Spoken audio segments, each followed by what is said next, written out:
What's your business or entrepreneurial education? Do you have any formal education? Did you go to uni or, Yeah, I dropped out of finance in Sydney. So like I was in the top finance school in Sydney and I dropped out after 2 years.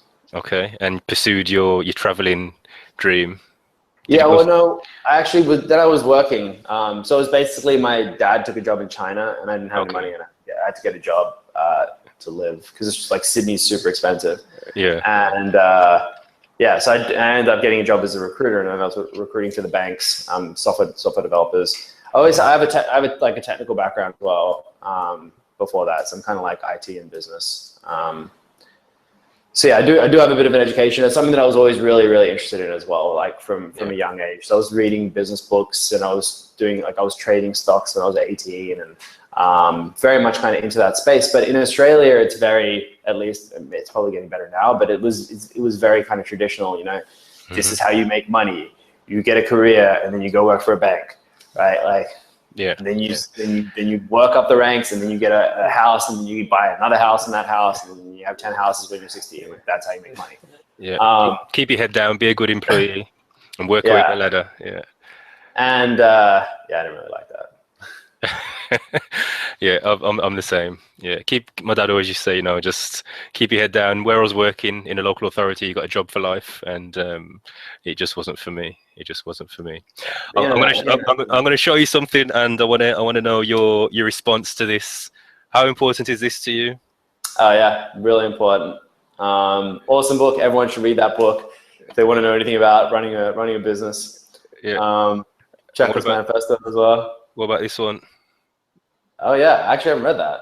You haven't read I have it on this? my list. No. Okay, yeah, business model generation. I mean, as I'm hearing you talk, I mean, I studied that in university, but I haven't read that particular book. yeah. I mean, it's not really a reader. It's more of a sort of a manual or a reference book in terms of the whole Right. process.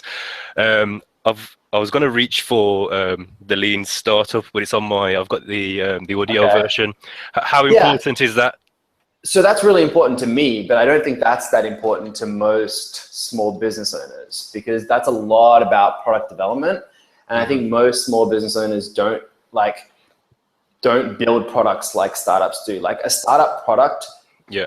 Salesforce is being built for 11 years by 1,000 people. Like it's very different when you're building a product of that scope to when Hmm. you're just running as like maybe you're flipping a product that's already built or you're building a product that only takes 1 to 3 months to build, Yeah. like an info product or something like that.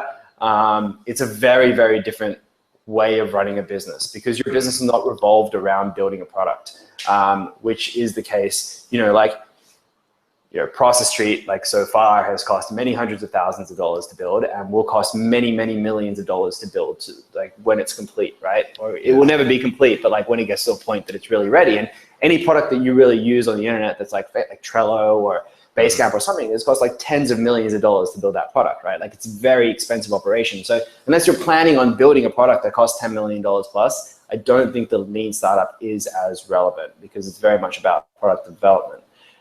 E-Myth, The 4 Hour Work Week, Checklist Manifesto, those kinds of books are really important for building systems. And systems apply across whether or not you're a startup or not. I mean, in startup, systems don't matter so much in the product development team, but in your HR, in your sales, in your marketing, Hmm. in your operations, in your finance, like the systems are all really important, right? So like all the other elements and those are the elements that are, that cross all businesses, right? But the big one that is not across all businesses is like building a $10 million software product. Like that's pretty unique Yeah. to software startups. Yeah. Yeah. Yeah. I What's mean, your what go on. Sorry.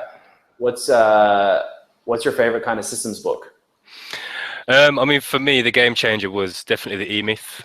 Yeah, I think I kind of went into this um, very much with a technical mindset. I yeah, was gonna build. I was at risk of creating a job for myself, basically.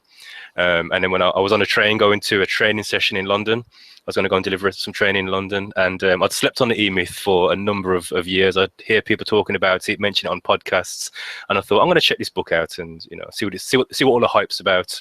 yeah. And I got sort of midway through chapter 1, and had to start again with a highlighter pen, and I was just like, this it's a game changer. And I quickly changed my approach in terms of the business I was developing, and I needed to get out of that business. So for me, that was definitely the game changer. And then obviously the follow-up to that was E-Myth Mastery. I don't know if you've read that one. No, I haven't. What I would say is get the audio version. It's a quick listen, and it is very much about systemizing, the processes. So Nice. yeah, that was a real game changer for me. I think like anybody that comes from a role that's basically not an operations role. So if you come from any kind of technical role, from a sales role, from a marketing role, from a support role, you probably have never been exposed to systems. And so if you're trying to start a business and like that's your background, really read something like E-Myth, because it could basically change whether or not your business is successful or not. Very quickly. I remember I went for lunch at this cafeteria a few years ago. I was still an employee at the time, and I was talking to the woman behind the desk, and I asked her, I said, have you ever read the E-Myth? And she was like, I've got it actually, but I've never read it. And I mean, she basically told me that she tried to launch another branch of a cafeteria, but it failed. And that's what prompted me to ask the question. I says, well, how did it fail? She says, I was spending time here, and I was trying to spend time at that branch as well, and it just didn't work. And I said, have you read the E-Myth? And she says, I've got it actually, but I've never read it. I said, you need to read that book. She didn't build a system before she launched. She didn't systemize her current cafe before she launched the next one. That's it. Actually, we have a lot of people that use Process Sheet for that exact reason, where they're looking to expand their business location.